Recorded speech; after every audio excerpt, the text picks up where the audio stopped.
O governo brasileiro enviou nesta segunda-feira um avião da Força Aérea Brasileira a Varsóvia, na Polônia, para resgatar cerca de 70 pessoas, entre cidadãos brasileiros e seus familiares ucranianos, que deixaram a Ucrânia e estão sob os cuidados da diplomacia brasileira.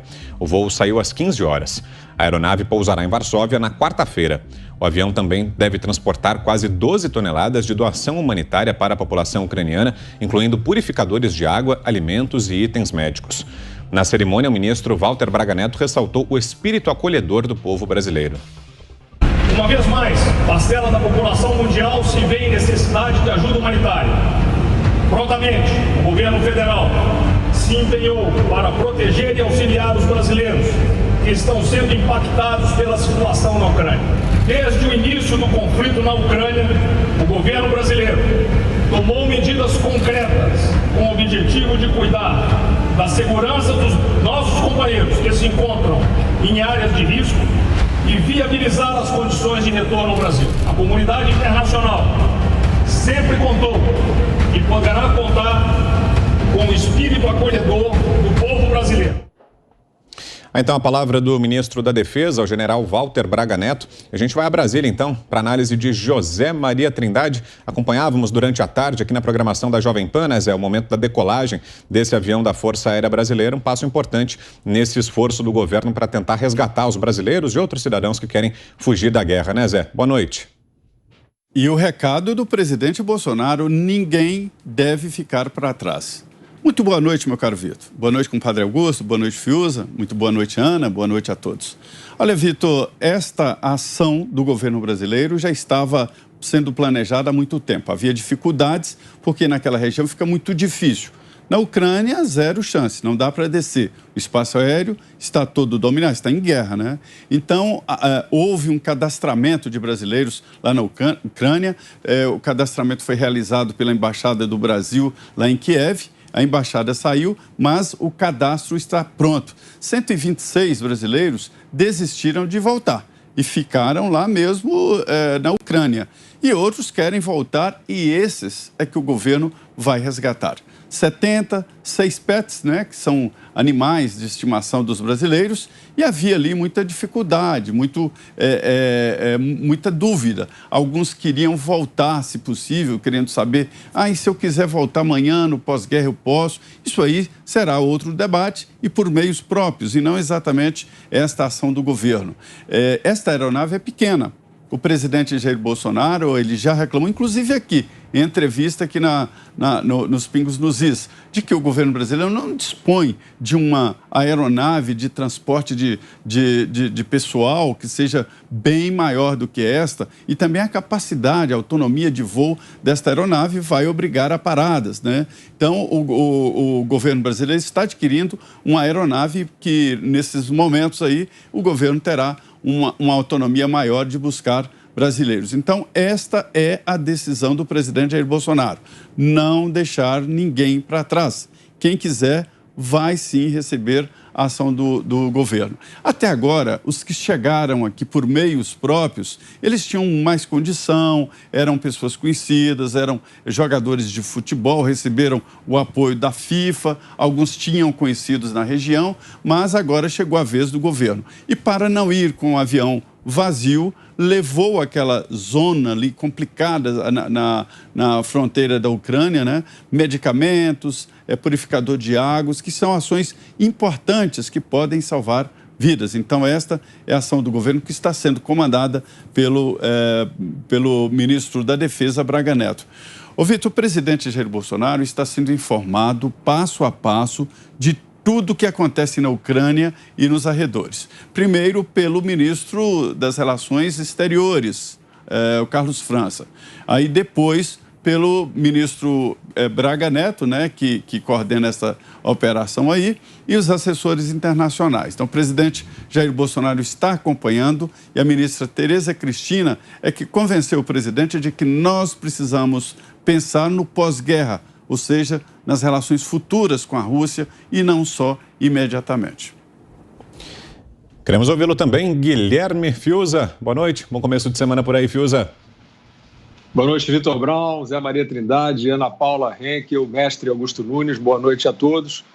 Pois é, o ministro Braga Neto, né, o general, ministro da Defesa Braga Neto, vai se tornando uma figura muito importante nesse governo.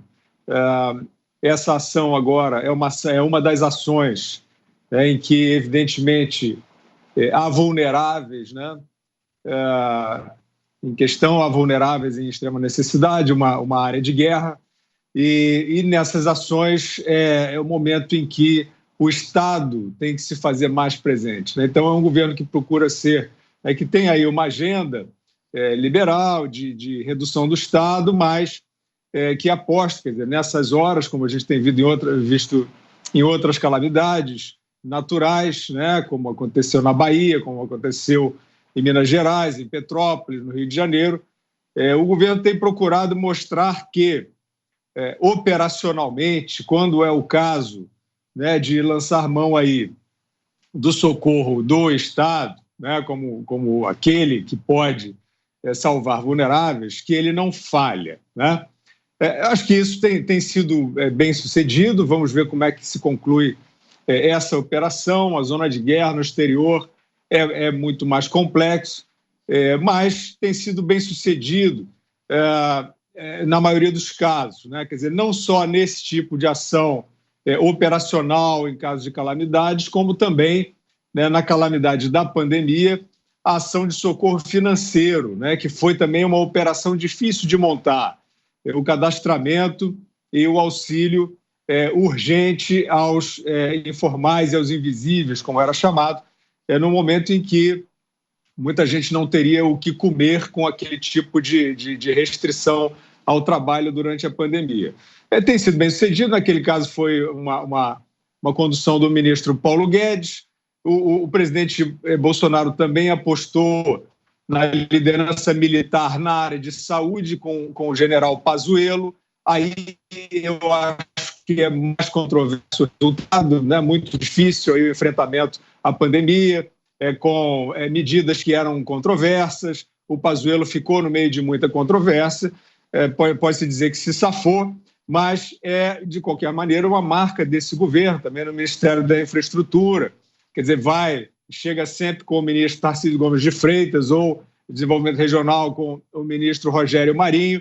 É um governo que procura mostrar que aquele Estado burocratizado que se afastou do cidadão, esse governo procura resgatar, né? Então, nesse resgate está aí centralizada a figura do ministro Braga Neto, que é também uma figura central na discussão da lisura do processo eleitoral. Ele também lidera isso, e eu acho que ele vai, de alguma maneira, substituindo aí o general Hamilton Mourão, que, como vice-presidente, chegou a ter algumas funções, mas tem divergências com o presidente da República, e o Braga Neto vai se firmando aí como talvez a segunda figura, como um possível vice do presidente Bolsonaro para a eleição 2022. Agora você, Ana Paula Henkel. Boa tarde, Ana. Boa noite, Vitor, para vocês aí no Brasil. Boa noite, Zé, Fiuza, mestre Augusto Nunes, e boa noite à nossa audiência maravilhosa. Vitor, olha, não tenho muito mais a acrescentar, além do que o Fiuza e o Zé já disseram, né? O Brasil aí mostrando o lado dele nessa guerra, né? Que é o lado humanitário, é o lado das vidas humanas, é o lado da preocupação em prover ali algum alento, se é que isso é possível dentro de uma guerra. O que eu fiquei muito aliviada nessa história toda, Vitor, além das vidas e da ajuda imaterial, né, ajuda humanitária que o Brasil está levando, fiquei muito aliviada em saber dos pets, né, dos animais de estimação, que antes parecia que havia um barulho, que eles não poderiam entrar na aeronave, que eles não voltariam, talvez não voltariam. Algumas pessoas, alguns brasileiros não estavam nem querendo embarcar sem os seus animais de estimação, o que é completamente compreensível, né? Eu sou absolutamente louca por animais de estimação, e seria muito difícil, né, embarcar num avião saindo de uma guerra e abandonar o seu animalzinho. E eu fiquei muito aliviada. Não sei até quanto foi se foi barulho, se foi disse que não me disse, mas o resultado está aí. as pessoas vão conseguir embarcar com seus animais. Se eu não me engano, são 6, 7 pessoas, o Zé falou o número, e isso também traz um certo alento, um certo alívio. As imagens que chegam, né, para nós é de alguns animais, infelizmente, né, vagando por ali. Então, além das vidas humanas, da catástrofe, da destruição até em alvos civis agora, temos visto também isso, né, ataques a alvos civis, ainda tem esse outro lado dos pets que ficam ali, muitos abandonados. Então, eu fico aliviada em saber que o presidente, inclusive, foi até as redes sociais há 1 ou 2 dias e disse que os pets voltariam com os brasileiros, e isso foi um ponto muito que me acalmou também, de saber que esses pets estão voltando para casa. E a opinião agora é de Augusto Nunes. Boa noite, Augusto. Boa noite, grande Vitor, minha querida parceira Ana Paula, meu irmão Guilherme, compadre Zé, e boa noite a você que nos acompanha. Meus parceiros disseram praticamente tudo, né? Eu só queria enfatizar a questão do espírito acolhedor do brasileiro, que realmente existe, ou existia, até agora, para mim, continua existindo. Eu me lembro que quando eu trabalhei no Estadão, a equipe de editorialistas era formada por exilados, ela incluía exilados que fugiam de países onde havia ocorrido revoluções de esquerda ou de direita.